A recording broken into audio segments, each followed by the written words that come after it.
What's up, guys? This is Eddie Torres with the Rock and Roll Beer Guy podcast. On behalf of Obey Clothing and Orange Amps, we are here at the Hard Rock Casino and Hotel in Las Vegas for Psycho Las Vegas 2018. And joining me right now is Andrew WK. Hello, Eddie. How you doing, brother? I'm partying, and I'm happy to be here. Thank you for having me on your show. Hell yeah, brother. What's your favorite kind of party? The one happening right now. Hell yeah. That's the only party that exists. Music and life. Yeah, existing. Existing. You know, if you can make that into a party, then you're pretty much set. Fuck yeah. Is this your first Psycho Fest? It is, yes, and I'm very thankful to be included. I was invited to DJ, so I'll be doing that tonight. And actually, I have DJ'd here at the beautiful Hard Rock in Las Vegas 3 times prior. So I'd like to think that the good folks here were happy enough with my DJ abilities to invite me back to participate in this grand festival. But what an incredible lineup. I'm amazed, spellbound, really.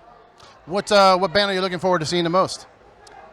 It's hard to pick. I mean, I saw as the lineup was being announced, just when you thought it couldn't get any more spectacular, another artist was added, and then another, and it's quite diverse in its concentration of I suppose, in the metal or hard rock genre. It's pretty all over the place. And once Goblin was announced, I mean, I couldn't really believe that. And then who is Sun O? Are they on this one? Yep, Sun O's on this. I mean, yeah, and Danzig, of course, that took it over the top. So I'm in awe, as are, I imagine, most of the folks here. That's cool, man. And, you know, believe it or not, you have a good spot with the DJ spot. Like, that's where the party's at tonight. Yes, the center bar. It is in the center of it all, right on the casino floor. Yeah, it's odd because usually, you know, those type of parties are exclusive or whatever, but this is everyone. Yeah, this is open to the public. You can waltz on in off the, well, we're not exactly on the strip, but find your way into the casino. And that is a good point of it, actually, is you don't need a ticket to come to my party. Exactly. You just need to enter, I guess, to be over 21. Right. Don't break the law. Yeah, there's a rule in the casino about that. What's the craziest thing that's happened to you in Vegas, ever? Oh, well, I think the craziest thing has been that there hasn't really been that many crazy things. Okay. And seeing as the tradition of Las Vegas is to not only encourage but almost conjure up craziness, I think it's almost remarkable that I haven't had too many crazy incidences. I've tried to survive and arrive alive and leave alive, and I'm thankful to have done so. I enjoy the atmosphere. The more I've come here, the more I've loved it. Remember the first time I came here, I was probably about 22 years old. I was very overwhelmed. My mind started shutting down instantly, and I curled up into a fetal position and did not emerge until it was time to leave. I'm proud to say that I've bolstered my spirit since then, and now can really enjoy the incredible, one-of-a-kind, unique qualities that Vegas has to offer. Very cool, man. What's your daily ritual? I mean, you're in good shape. You seem like you work out and you take care of yourself. There is a beautiful gym here at the Hard Rock. They have strange hours. They close early. And I always ask, why do you close at, I think, 7 p.m. on some nights and 8 p.m. on the others? Because that's when I like to work out, is late at night. At night? And they say, well, that's when you're supposed to be gambling. I say, okay, fair enough. Fair enough. Yeah, I like to, every day is different. And I think that, for me, this party lifestyle has many benefits, but one of them is certainly the variety. It's the spice of partying, to not know exactly what the day holds, to not have a routine. I mean, my routine at this point is keeping my lungs breathing and my heart beating, and everything else is kind of up in the air. So do you partake in any imbibing of alcoholic beverages? I certainly have. I was thinking about that on the way here down to our interview, is how much I love alcohol, and you can love it and not necessarily drink it. All right. And I try to maintain that attitude today. All right. And on a similar note, I actually did bring something with me. Okay.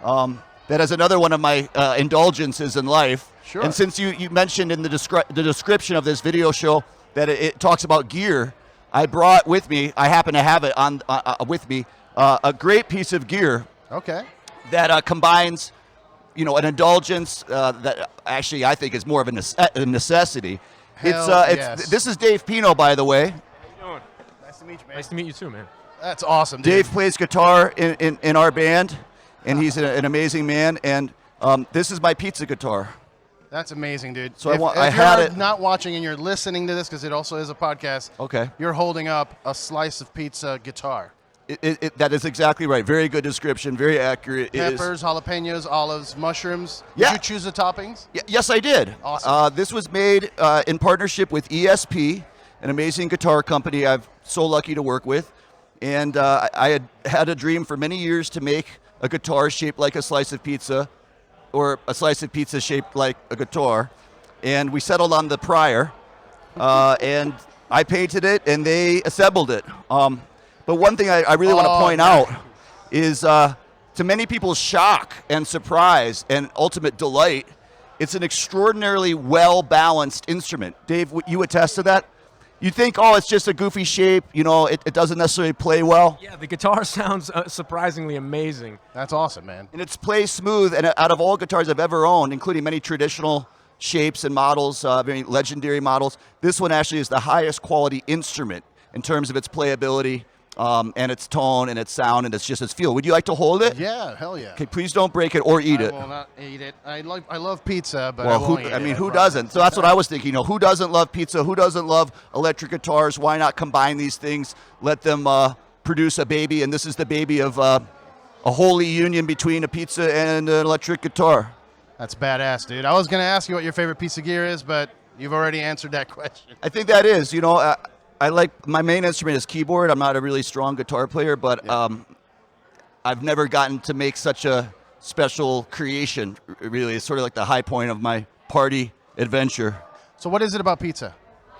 It's it the the perfect cheese, food? it's the dough, it's the sauce, it's the availability, it's right. ubiquitous, it's something that everyone can agree on, even if they don't like it. I've noticed that. I have friends who don't eat cheese, for example, who don't like cheese. It's not just that they're vegan, for or example. lactose intolerant or something. It's not even that. They think it tastes like vomit, and who am I to tell them, if that's what it tastes like them, I think they're wrong, but even they like pizza. Right. And they'll either remove the cheese or they'll just dairy-free cheese or something. they'll look at the slice and just soak it in through their eyes. You can devour it with your eyes. You can smell it. You can enjoy it. It brings people together, and then you divide it again. Everyone has their slice. I can go on and on. It's something that It's the only food that has a party. It's a very party-centric food. Very few people have cheesesteak party. It's always the pizza That's a very party. good point. Yeah, Right? It's somewhere between a snack and a meal. Yeah. It's handheld, and in a world that it's confusing. There's a great clarity that comes from the understanding of the purity and undeniable goodness of pizza. It's an absolute good in the world. You, sir, are a poet. I've never heard anyone describe pizza that eloquently. I think we all feel that way. I'm just Hell trying yeah. to articulate it. Fuck yeah. So you have some new music coming out? I just put out a new album about 6 Okay. months ago. Okay. It was my first album in many, many years.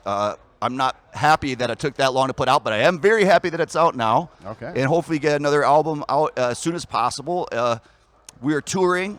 We've been touring quite extensively over the last year and a half, and we're about to go play some more shows in the U.S. and Australia and Canada, and just keep the party going. Every day is a chance to become worthy of the party God's gift of existence to us. And we have to earn it and prove it day in and day out. And together as a team, through celebration of the ups and the downs, I think we can do so. Hell yeah, brother. I appreciate that so much. Thank you for coming out here and Thank talking you. to us. Thank you for cradling my guitar, and treating it tenderly. Oh, one more question. Oh, yes. When's the first time you saw a piece of orange gear? Well, that's a great question. Yeah. I think there was a band playing a show in a basement at a house where I went to a lot of my first live music experiences. And one of the band members had an orange amp head. Okay. And at the time, I thought that maybe they had painted it orange. It just seemed too crazy that the name was orange and it was orange colored. And orange has always been one of my favorite colors. I grew up in a house that was painted orange. It was quite striking. Orange, it's said, symbolizes the color of creative inspiration. And I always wondered if Orange Amps was aware of that and was using that color because of its ability to inspire and delight the creative impulses in a musician or a person in general. So it's a very powerful color. It's a very powerful amp, and it stands out. That's for sure. Awesome, brother. Well, thanks again for joining us. I appreciate Thank you, your Eddie. time. Cheers.